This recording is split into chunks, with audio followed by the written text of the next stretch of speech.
dan keadilan.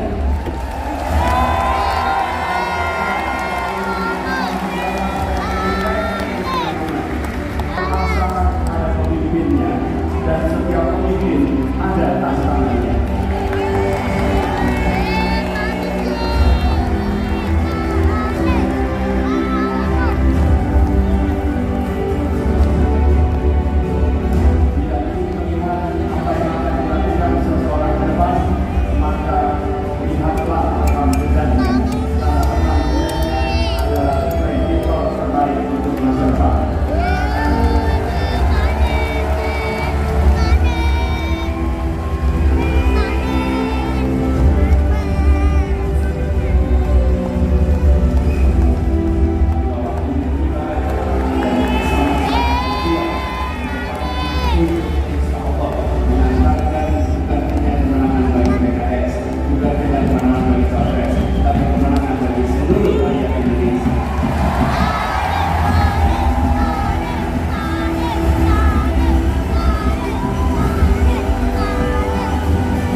Jalan makan pepaya.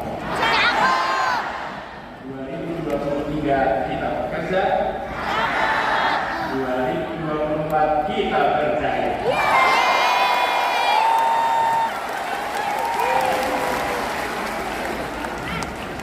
Lagi atau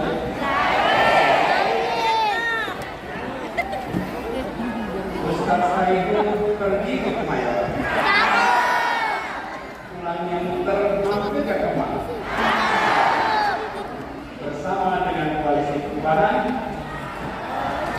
bila kita pasti menang.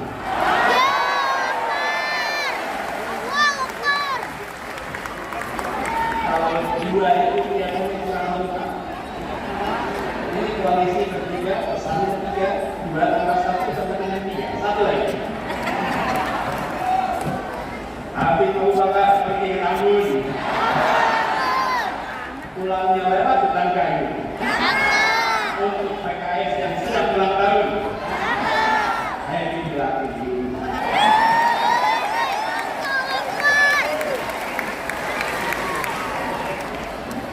Yang saya hormati, yang kita hormati, yang kita muliakan orang tua kita, Wakil Presiden Republik Indonesia 10 dan 12, Bapak Muhammad Yusuf Kala. Tadi pidato Pak JK di PKS, sepertinya Pak JK sedang pidato di rumah sendiri. Tidak pidato sebagai tamu, tapi pidato sebagai orang tua yang berada di rumahnya sendiri.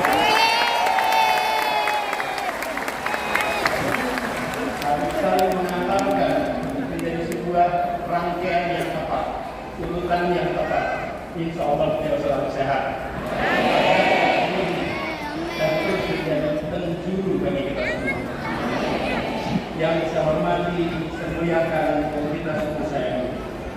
Ketua Majelis Syuro Partai Keadilan Sejahtera Habib Dr. Salim Segaf Al-Jufri, para Wakil Ketua Majelis Syuro Bapak Dr. Hidayat Wahid, Bapak Dr. Muhammad Suleiman, Bapak Dr. Ahmad Triawan, Bapak Dr. Randa Suhana Pranaba, yang saya hormati Sekretaris Majelis Syuro Bapak Muhammad Sauki, yang saya hormati Ketua Majelis Pertimbangan Pusat Bapak Dr. Uswono, Ketua Dewan Syariah Pusat Yang Haji Musli Abdul Karim, yang saya hormati Presiden PKS Bapak Haji Ahmad Sayyid,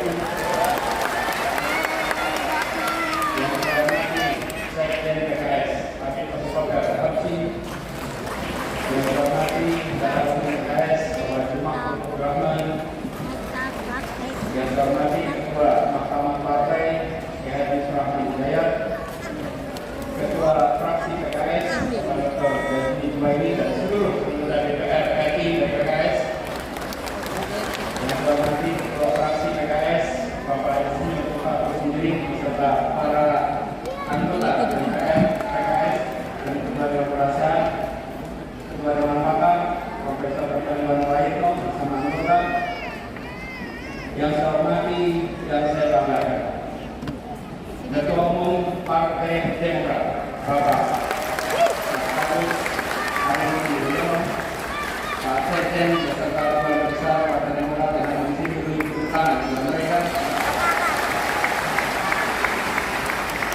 yang saya hormati perwakilan pimpinan Partai Nasdem Bapak Ahmad Ali dan yang saya hormati juga Ketua DPR RI yang dalam hal ini diwakili oleh Dr. Ahmad Basara,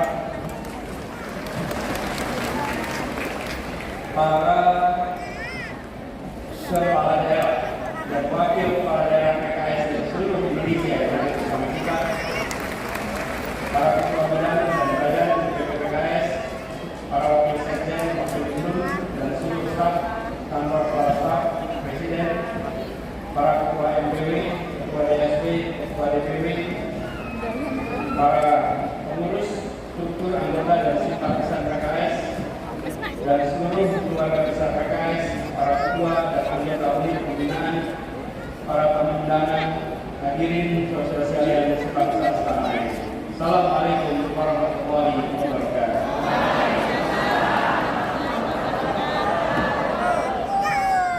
Alhamdulillah, kita bersyukur Allah SWT di sore yang cerah ini kita diberikan kesempatan untuk sama-sama memperingati 21 tahun perjalanan PKS yang perjalanannya tadi diungkapkan berkali-kali. PKS telah menjadi salah satu partai yang bisa dijadikan teladan dalam berdemokrasi. PKS konsisten bahwa berdemokrasi memiliki dua peran. Ada masa berperan di dalam pemerintahan dan ada masa berperan di luar pemerintahan. PKS menjalankan itu dengan konsisten. Karena itulah ini menjadi contoh. 21 tahun adalah masa yang pendek di usia sebuah organisasi. Masih panjang perjalanan ke depan. Mempesona ditulis hari ini itu penting, tapi mempesona jika ditulis para sejarawan itu jauh lebih penting. Dan PKS memberikan dokumen pada para sejarawannya sebagai partai yang konsisten memainkan perannya ketika berada di dalam pemerintahan kontributif, ketika di luar pemerintahan konstruktif. Ini adalah satu peran luar biasa. Dan peringatan hari ini sudah disampaikan oleh Pak Sekjen bahwa seharusnya sejak April sampai jadwal dan lain jadi dilaksanakan di bulan Mei. Dan ini bersamaan, pilihannya adalah bulan Mei. 20 Mei bersamaan dengan 115 tahun momen kebangkitan nasional. Dan itu di dalam kesempatan ini diizinkan kita juga menengok pada perjalanan bangsa bahwa momen kebangkitan nasional 115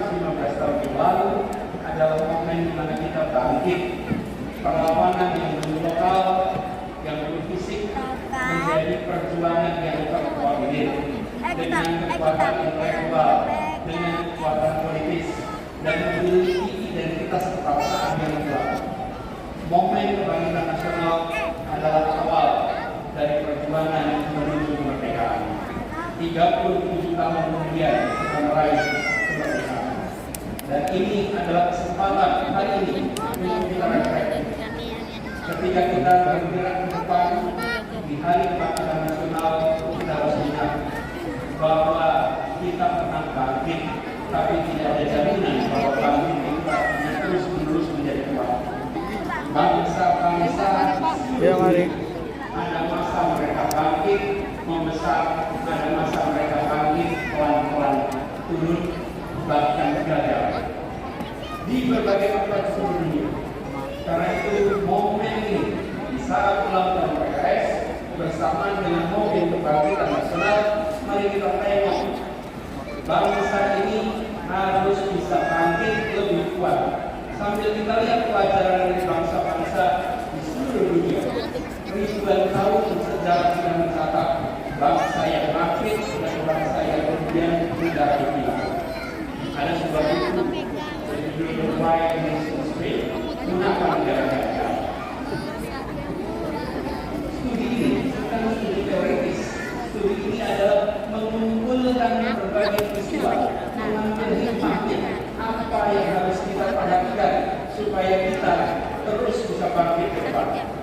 Dan di antara tanda-tanda mengapa gagal, mengapa kemunduran adalah dua unsur utama: institusi politik dan institusi ekonomi.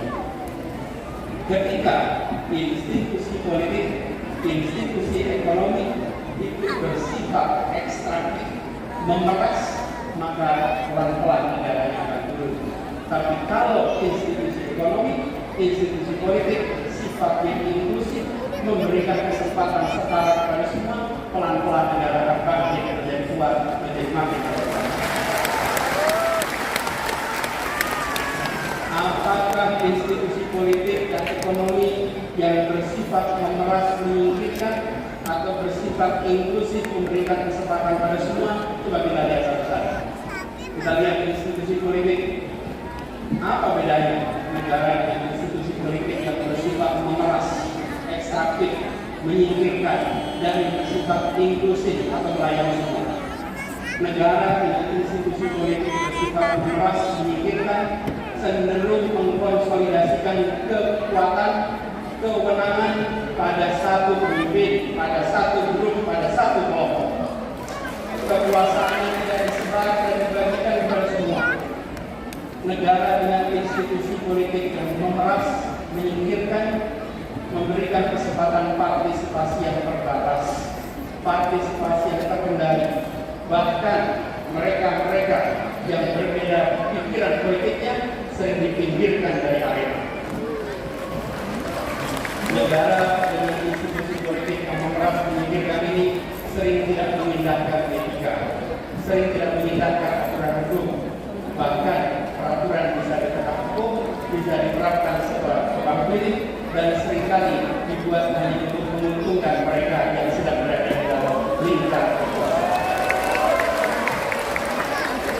Mudah-mudahan tanda-tanda seperti ini tidak ada dari diri kita. Ada atau tidak? Ada yang merasakan? Jangan sampai ada. Karena itu tanda-tanda bukan menuju kesuksesan. Dan sebaliknya, negara dengan institusi politik yang bersifat melayani semua, yang menjunjung tinggi pilar demokrasi, yang memberikan kewenangan kepada cabang-cabang pemerintahan agar saling mengawasi, saling menyeimbangkan. Negara seperti ini akan kita saksikan tanpa konflik kepentingan. Misalnya, yang seperti ini tidak ada market player yang sekaligus regulator. Kalau pedagang, pedagang saja. Jangan pedagang sekaligus pejabat, sekaligus membuat aturan. Apalagi membuat aturan yang terkait perdagangan yang dibuat. Dan juga tidak kemudian serba rangkap jabatan, apalagi rangkap jabatan yang bertumpuk-tumpuk. juga memastikan demokrasi berjalan dalam pemerintahan, bukan memberikan keistimewaan kepada keluarga. Negara dengan institusi politik yang melayani ini cenderung menjunjung tinggi tegaknya rule of law, sehingga yang dilakukan adalah memperkuat cabang-cabang hukum agar independen, agar terbebas dari intervensi politik, agar transparan dalam setiap pengambilan keputusan. Dan kalau kita saksikan, ini yang harus kita perkuat di Republik ini. Dan terakhir, negara dengan institusi politik yang inklusif, yang melayani, akan menjunjung tinggi kesempatan warga untuk menyuarakan pandangannya, pikirannya, aspirasinya tanpa sedikit pun ada masalah. Negara yang inklusif adalah negara yang tidak baperan, negara yang membuka ruang kepada mereka, negara yang pemerintah memiliki kekuatan aparat, memiliki kekuatan negara, memiliki kekuatan media, memiliki bahkan kekuatan senjata. Yang dimiliki oleh rakyat adalah gagasan, aspirasi, dan kata-kata. Jangan sampai satu hal yang dimiliki kata-kata itu pun dilarang untuk diartikulasikan. Izinkan kata-kata rakyat bisa muncul seperti. Karena itu bila saat ini ada pasal-pasal yang dikenakan kepada mereka yang mengungkapkan pendapat, maka ke depan kita perlu justru pasal-pasal dalam undang-undang kita, dalam peraturan kita yang secara tegas dan eksplisit melarang persekusi atas kebebasan berpendapat. Jadi saya mengalami juga di Jakarta. Ketika berada di pemerintahan, maka kita menjadi otak pos alamat tuduhan dan kritik. Dan itu harus diterima sebagai tanggung jawab. Ini adalah bagian dari pekerjaan. Tidak perlu dituntut, tidak perlu prostitusi, dan itu juga yang telah kita sama-sama laksanakan di Jakarta. Tidak ada satu pun yang dilaporkan. Hal lain adalah terkait dengan institusi ekonomi. Negara dengan institusi ekonomi yang bersifat ekstraktif atau memeras cenderung membatasi akses, membatasi kesempatan ekonomi dan sumber daya finansial hanya pada sebagian kalangan. Mereka yang berada dalam lingkar kekuasaan saja, mereka yang dekat lingkar kekuasaan saja. Sementara mereka yang jauh, mereka yang tidak bersama, tidak mendapatkannya. Ini harus kita hindari. Harus dihadirkan transparansi dan pengawasan atas penyalahgunaan kekuasaan ini. Dan tentu saja negara dengan institusi ekonomi yang bersifat melayani semua, sifatnya inklusif, adalah yang memberikan kesempatan terbuka, kesempatan yang lebar kepada semuanya. Dan langkah-langkah yang kita lakukan untuk menghadirkan ini adalah memastikan bahwa yang kecil bisa menjadi besar tanpa mengecilkan yang besar. Semangatnya adalah sudah disampaikan bahwa membesarkan yang kecil tanpa mengecilkan yang besar. Jadi bukan hanya bersifat ekstraktif memberikan kesempatan pada yang besar untuk makin besar, tapi harus memastikan bahwa semua dapat kesempatan yang sama.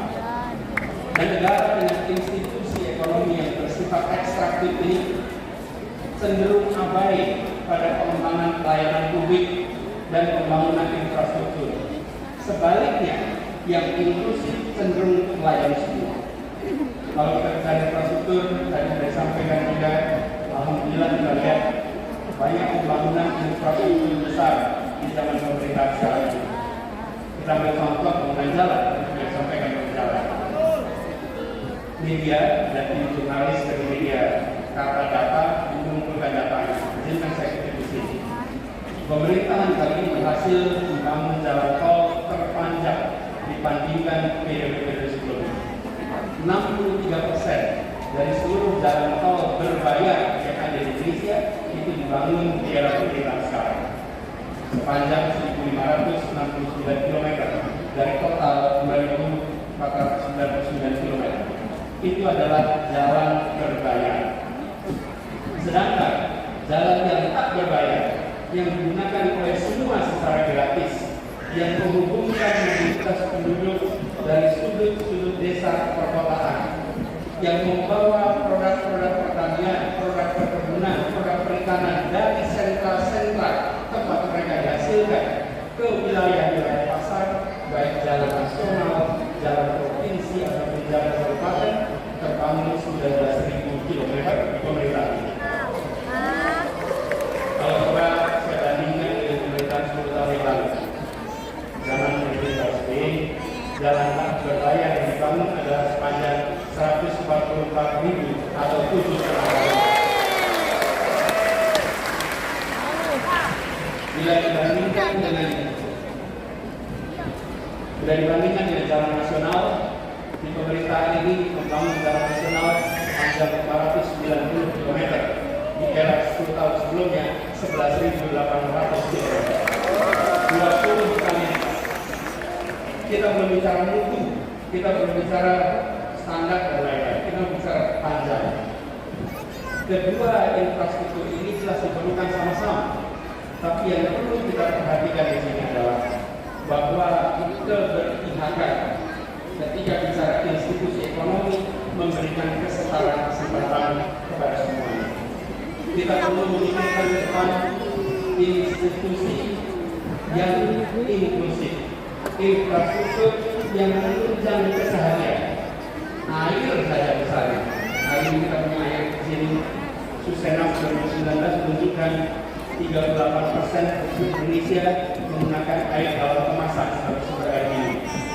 Kalau itu pilihan tidak apa-apa, tapi kalau itu terlaksana maka negara ini menyediakan infrastruktur mikro kecil yang dirasakan oleh seluruh perusahaan Indonesia.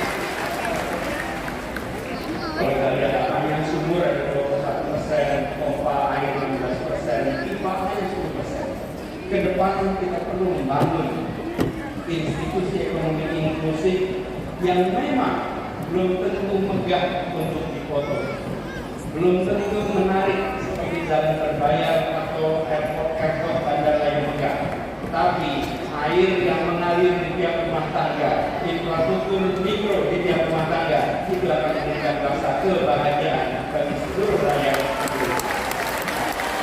Infrastruktur yang bukan hanya untuk sebagian, tapi infrastruktur untuk semuanya. Kita ambil contoh yang dikerjakan sama-sama di Jakarta, Kepulauan Seribu selama berpuluh tahun adalah kepulauan yang tidak menjadi perhatian utama.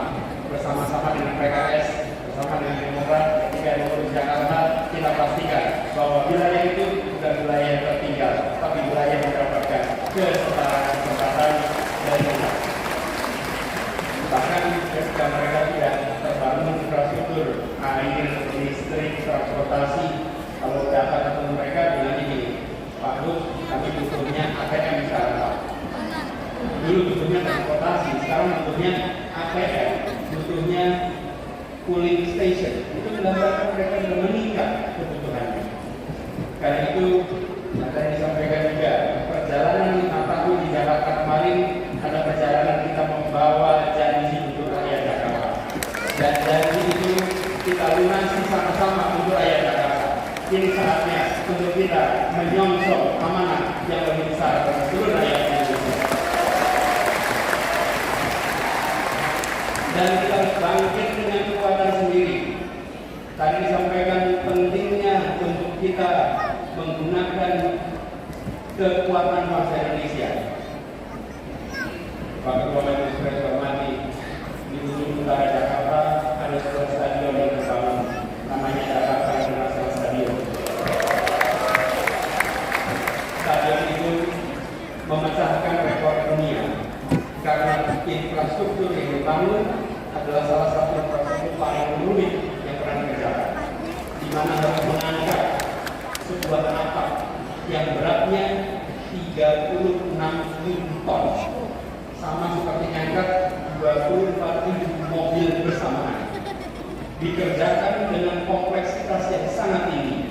Bahkan program National Geographic Megastructure menempatkan ini sebagai salah satu proyek yang patut untuk menjadi pelajaran dari seluruh dunia.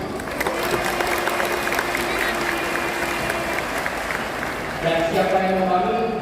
Semua anak-anak yang dilahirkan oleh ibu Indonesia, yang Indonesia, yang bersekolah di Indonesia, tidak menggunakan tenaga dari luar, tenaga kita. Mereka sama hebatnya.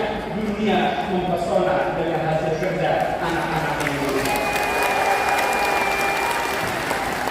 Kita teruskan pesan ini ke depan, bahwa momen kebangkitan, momen ulang tahun ini harus kita jaga sebagai momen untuk kita berdikari, untuk kita bertekad memperjuangkan perubahan yang dalam pesan dari Ketua Majelis Syuro tadi, bahwa perubahan yang kita lakukan adalah perubahan yang lengkap, di mana ada hal yang diteruskan, ada hal yang dikoreksi, ada hal yang ditambahkan, dan ada hal yang belum berhasil kalau dihentikan. Itu adalah perubahan yang komprehensif. Karena itu kita menawarkan kepada seluruh rakyat Indonesia, PKS menawarkan, Nasdem menawarkan, Demokrat menawarkan, dan kami juga menawarkan bahwa gagasan diusung, gagasan ditunjukkan. Karena kita mengharapkan kontestasi ke depan kita jadikan ajang adu tawaran gagasan yang terbaik untuk bangsa. Jadi kalau tantangannya adalah adu lagi di Indonesia, saya kalahkan. Tapi kalau tantangannya adalah adu gagasan, adu karya, adu kambujan, maka kita insya Allah nyatakan siap.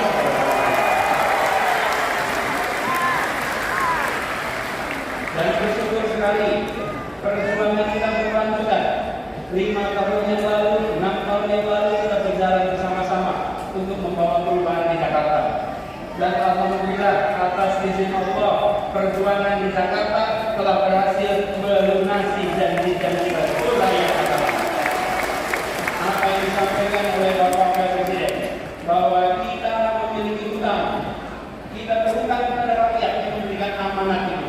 Dan alhamdulillah perjalanan bersama dengan PKS kemarin, perjalanan persaudaraan, perjalanan saling support, dan Partai Demokrat menjadi contoh demokrasi. Begitu masuk kita ke fase putaran kedua, kita jalan sama-sama sampai betul pemerintahan di Jakarta. Insya Allah kebahagiaan atas ikhtiar perjuangan di 2017 akan berulang di 2024.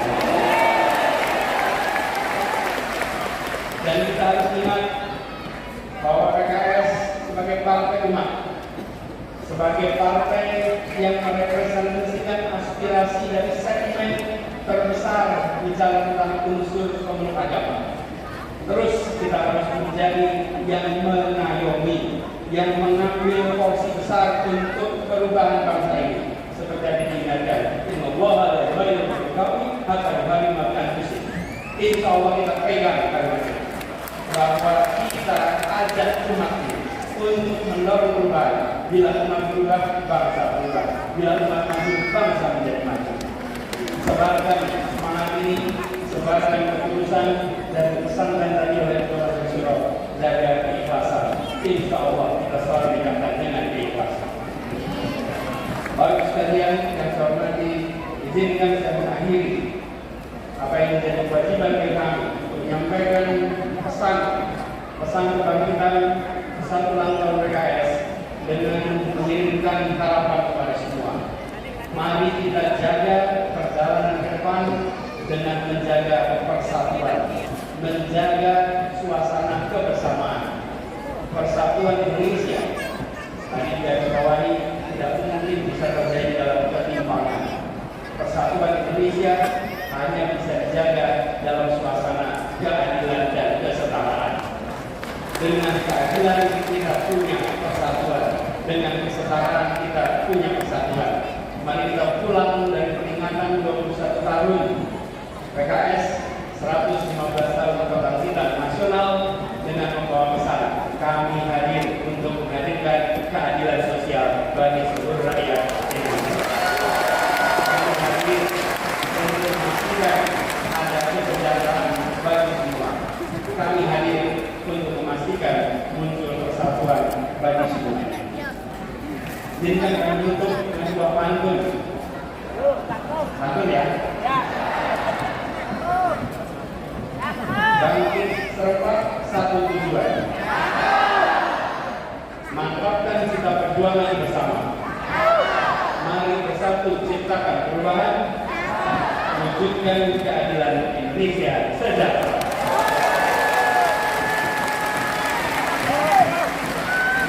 Dua 21